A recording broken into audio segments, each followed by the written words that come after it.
어머나 어머나. 택시 기사님이 택시에서 왜 내려서 또 달아난다는 거예요, 이담 아나운서. 뭐 달아난다라고 하면 뭔가를 잘못했거나 아니면 아하. 뭔가에 쫓기고 있는 거겠죠. 그렇죠. 둘 중에 하나일 텐데 아하. 이게 그제 낮 12시 30분 그러니까 대낮에요. 서울 영등포구에서 있었던 일입니다. 영상으로 한번 상황을 확인해 보시죠. 영상이 있어요, 네네. 택시가 멈춰서자 차에서 내린 70대 승객이 뭔가 집어들고요. 네. 택시기사는 겁에 질린 듯 승객을 피해 달아납니다. 뒤이어서 승객이 공구 가게에서 둔기를 집어들더니 자, 이걸 마구 휘두르기 시작합니다. 이번엔 짐수레를 들기도 하는데요. 잠시 후에 잘 보시면 이 짐수레를 들고 저걸로 택시를 막 내리치죠. 승객이 공구 가게에 놓인 둔기와 흉기를 마구 던지면서 주변을 지나던 시민들까지 불안에 떨어야 했습니다. 아니, 아이고 세상에, 아이고 기사님 또 나중에는 뭘 맞은 것 같아요. 집어던져서 가지고 뭘 맞은 것 같기도 한데 지금 CCTV 상으로는. 근데 지금 보세요. 저 당시에 기사님은 얼마나 마음을 졸였을까 좀 불안했잖아요. 아마 지금 내가 이러다 죽을 수도 있겠구나 하는 생각도 들었을 테고 이 목격 지금 대낮이잖아요. 그러면 주변에서 많은 분들이 봤을 거란 말이에요. 주변 분들 얼마나 벌벌 떨었을까요? 그 얘기 좀 들어보시고 이어가 보도록 하겠습니다. 이 사람이 정말 무섭게 망치랑 주변에 있는 공구를 막 집어던지면서 주변 사람들이 쉽게 다가갈 수도 없고 너무 무서워가지고 저희도 벌벌 떨 수밖에 없는 상황이었고 기사님이 살려달라고 너무 애원하셨는데 그걸 알면서도 저희가 도와드릴 수 있는 상황이 안 돼가지고.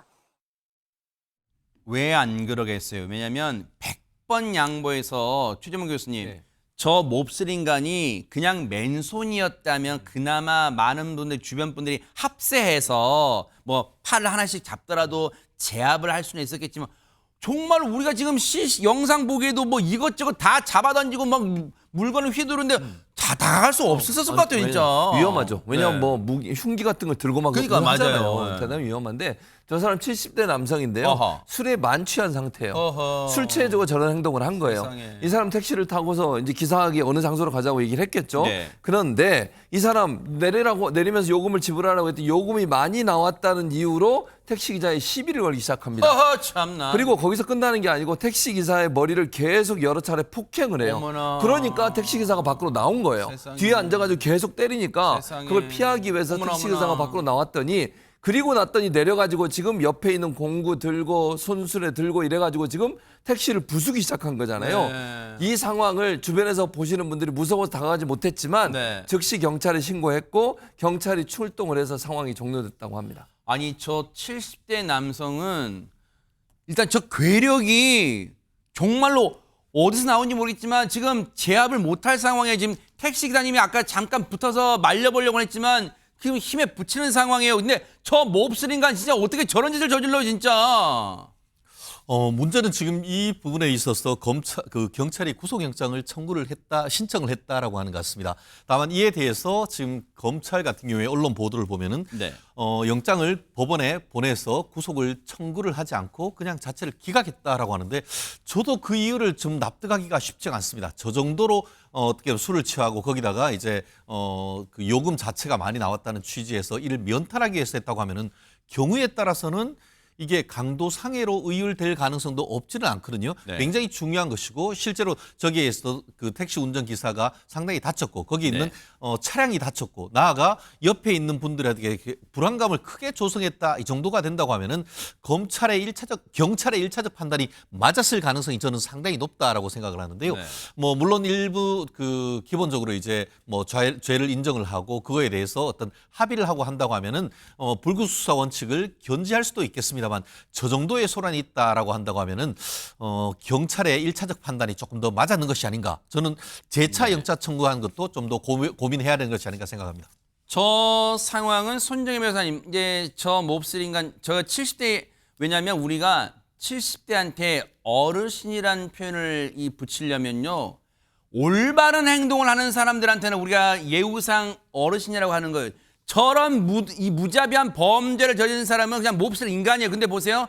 저 몹쓸 인간이 보세요. 저렇게 범죄를 막 뭐 둔기, 공구 주변에 있던 공구를 휘두르면서 주변 사람도 위협하고 특히 택시 기사님 아까 공구 뭐 집어던진 게 맞았는지 모르겠지만 머리를 막 쥐어 감싸는 듯한 모습도 나왔어요. 그런데 저 사람이 왜 이런 짓을 저질렀는지는 뭐 경찰이 조사를 해봐야겠지만 지금 저 상황에서요. 혹시 술에 취했다고 해서 뭐 감형되거나 요즘 법의 추세가 어떻습니까?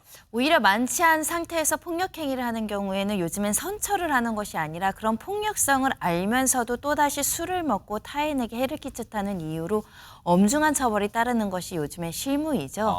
실제로 이 사람은 단순 폭행이 아니라 여러 가지 물건을 둔기와 흉기를 들었기 때문에 위험한 물건으로 사람을 폭행한 것이고 또 네. 피해자들도 다수 있기 때문에 이 가볍게 다스려져는 안 되는 사건입니다. 네. 혹시 이 남성이 과거에도 폭력에 전력이 있는지도 좀 살펴볼 필요가 있는데요. 술을 먹으면 폭력성이 발현되는 사람들이 있거든요. 이런 분들은 또 아무런 이유 없이 술 먹고 남에게 해를 끼치는 경우가 왕왕 있기 때문에 네. 동종 전력이 있는지도 확인해야 될 것 같습니다. 아니 근데 또 하나의 걱정은 저 70대 남성 몹쓸 인간의 행동 때문에 최진영 변호사님 아까 공구 가게 앞에이다 보니까 막 공구도 막 집어던지고 막 난장판을 이제 피웠잖아요. 그럼 보세요.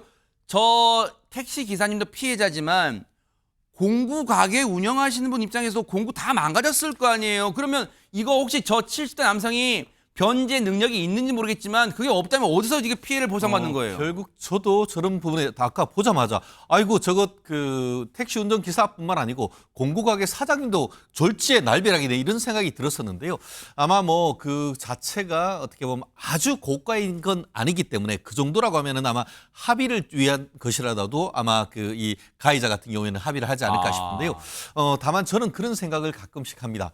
뭐 큰 어떻게 보면은 마트나 이런 데 가면은 이 식칼 코너나 이런 데 보면 다 이렇게 플라스틱으로 이렇게 다 막아놨잖아요. 네. 하지만 저는 공구 코너라든가 아니면 시장에 가면은 칼이 그 흉기라든가 네. 이런 부분들이 그대로 노출돼 있는 노출돼 케이스가 있는 게 많죠. 있어가지고 네네. 저런 케이스를 상당히 좀 평소 때도 걱정하고 맞아요. 있었는데 네네. 아니다 다를까 구체적으로 지금 술을 만취한 사람이 사실 요즘 70대라 하더라도 신체 건장한 맞아요. 분들은 네. 옛날에 50대 못지않은 그 완력을 가지고 있지 않습니까? 저런 분들이 저렇게 대낮에 백주대낮에 저렇게 한다는 것은 평소 때 어떤 공구나 이런 부분에 있어서의 어떤 관리 부분도 조금 더 조심해야겠다 하는 그런 생각도 했는데요. 아무튼 네. 이 택시 운전 기사뿐만 아니고 공구상도 분명히 손해배상을 하고 그러니까요. 저건 고의적으로 손괴를 했기 맞아요. 때문에 손괴죄로 고소도 할 수 있을 것 같습니다. 네. 어쨌든 저 70대 남성 몹쓸 인간한테는요 우리의 법이 살아있다는 거 무섭게 살아있다는 거 보여주는 그런 처벌이 내려지길 기대를 해보도록 하겠습니다.